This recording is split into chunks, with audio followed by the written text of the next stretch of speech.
पहली कोशिश कीजिए आप पवित्र आत्मा बनने की, कि आप एक होली मैन हो सकें, होली सोल हो सकें, पवित्र आत्मा बन सकें। और जैसे ही पवित्रता के साथ आप इस राह में चलते हैं तो दूसरा कर्म आपके जीवन में क्रमशः उत्पन्न होता है, वो होता है आप धर्मात्मा बनते हैं। धर्म जीवन का आधार बन जाता है और धर्म पूर्ण ढंग से कर्म करना, धर्म से धन कमाना, धर्म से रिश्ते निभाना, धर्म से ही आप अपनी जीवनचर्या को जीवन जीते जीते धर्म में जीवन को बढ़ाते हुए अगली श्रेणी में आ जाते हैं, जिसको कहते हैं कि आप एक महान आत्मा होने लगते हैं। जैसे आप एक महान आत्मा वाला जीवन जीते हैं, वह एक स्थिति होती है जब आप अपनों का, अपने कर्म क्षेत्र का, अपने कार्य क्षेत्र का भाग्य बदलने में समर्थ होते हैं। जैसे जिन लोगों को अपनी चेतना का 500वां स्तर प्राप्त हो जाता है, तो वो लोग 5 करोड़ लोगों को प्रभावित करने योग्य बन जाते हैं। हर एक व्यक्ति के चेतना का एक स्तर है। जैसे आपको बताया था, जब 0 स्तर होता है चेतना का, तो उस समय शरीर नहीं रहता, डेड बॉडी हो जाती है। जब वो 20वें स्तर पर आता है, तब आप एक निराश, हताश व्यक्ति का जीवन जीते हैं। उससे ऊपर वाला स्तर जो है 40 वाला, आत्महत्या वाली पोजीशन में जीना। उससे ऊपर जैसे आप जाते हैं, तब आता है एक होपलेस, हेल्पलेस व्यक्ति का जीवन। और जैसे जैसे आप और ऊपर जाते हैं, तब दिखाई देता है कि ना तो आप निराश हैं, ना आप आत्महत्या को उत्सुक हैं, बल्कि आप निंदक, आलोचक, कमियां निकालने वाले, किस्मत को कोसने वाले व्यक्ति का जीवन जीते हैं। लेकिन जैसे जैसे और बड़ा स्तर होता जाता है, तो आप एक गुस्से वाले व्यक्ति जीवन जीने लग जाते हैं। तो यहाँ आपका स्तर और ऊंचा हो जाता है।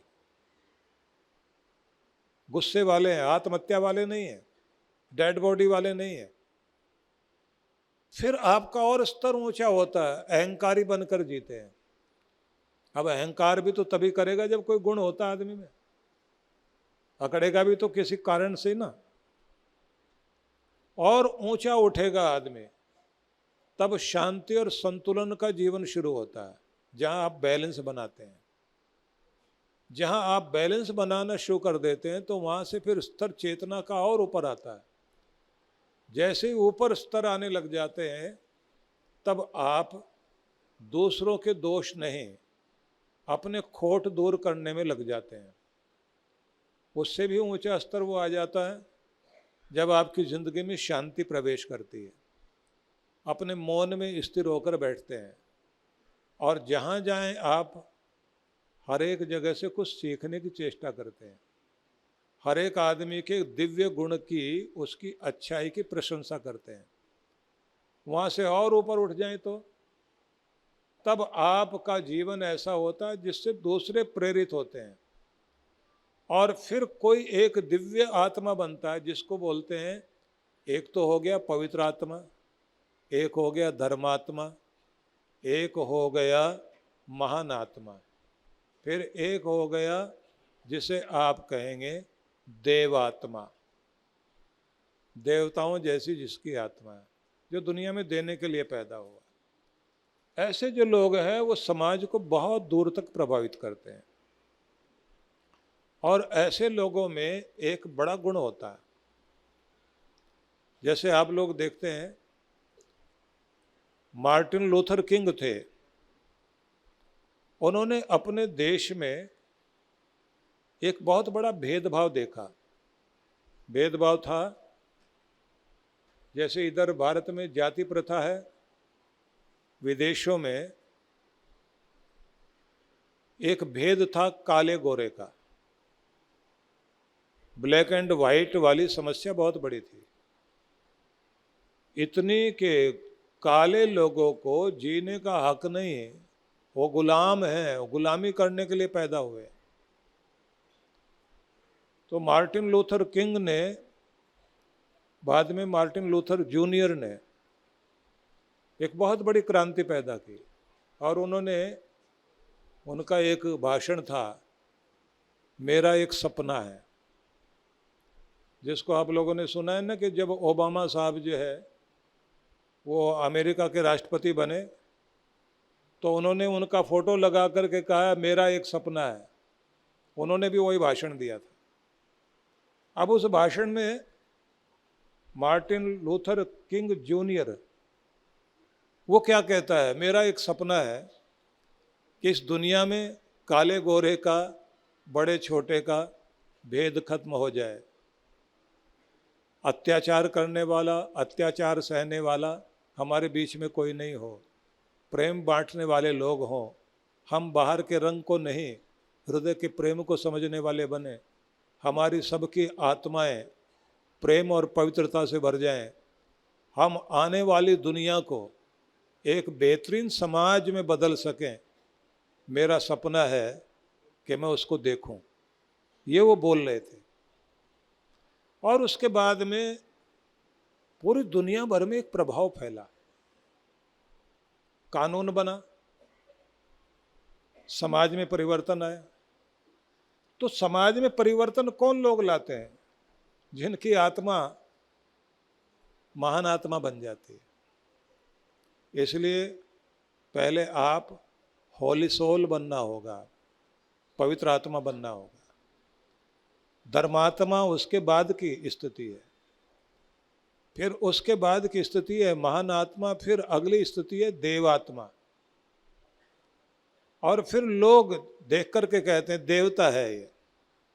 आपको जो साधना कराते हैं हम लोग बताते हैं ना, कि इस तरह से बैठिए कि आप भगवान के आसन में, भगवान की गोद में हैं, खुद को एक फरिश्ता, एक देवदूत अनुभव करिए, जिसके अंदर से प्रेम की किरणें प्रकट हो रही हैं, शांति की किरणें प्रकट हो रही हैं, प्रसन्नता फैल रही है चारों तरफ।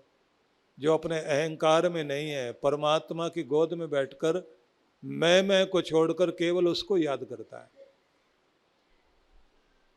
और यहाँ से वो स्थितियाँ शुरू हो जाती हैं कि आप अपने घर के मंदिर में बैठ करके अपने मंदिर में भी परिवर्तन पैदा कर देते हैं। नेगेटिविटी दूर, आपके घर के अंदर भी पॉजिटिविटी। ऐसे धर्मात्मा लोग जहां जाएंगे वहां की स्थिति बदल देंगे। जमीन पर भी असर आने लग जाता है। क्यों ऐसा होता है कि कोई जमीन कचहरी के काम आती है, कोई मुर्दा घर के काम आती है, कोई कत्ल खाना बन जाती है, कोई भूमि मंदिर बन जाएगी, किसी घर में कोई एक ऐसा देवात्मा पैदा हो जाएगा, अपने कुल को तारेगा, पीढ़ियों को तार देगा। कोई ना कोई प्रभाव व्यक्ति के जीवन में चल रहा होता है। हमेशा भगवान से ये कहिए कि प्रभु मेरी इच्छा नहीं, तेरी इच्छा पूरी हो, मुझसे वो करा जो तू कराने के लिए मुझे इस दुनिया में लेकर आया। और मैं शरीर से अमर हो ना हो, लेकिन कर्म से अमर जरूर हो जाऊं, कि मैं इस दुनिया में कुछ कर्म ऐसे करके जाऊं कि मेरा, मेरे परिवार का नाम रहे। मैं तुम्हारा होकर तुम्हारे लिए जीना चाहता हूं। तो भगवान फिर सेवा देते हैं। और जब सेवा मिलती है, हनुमान जी को सेवा मिली ना, तो सेवा ने हनुमान जी को कितना बड़ा कर दिया।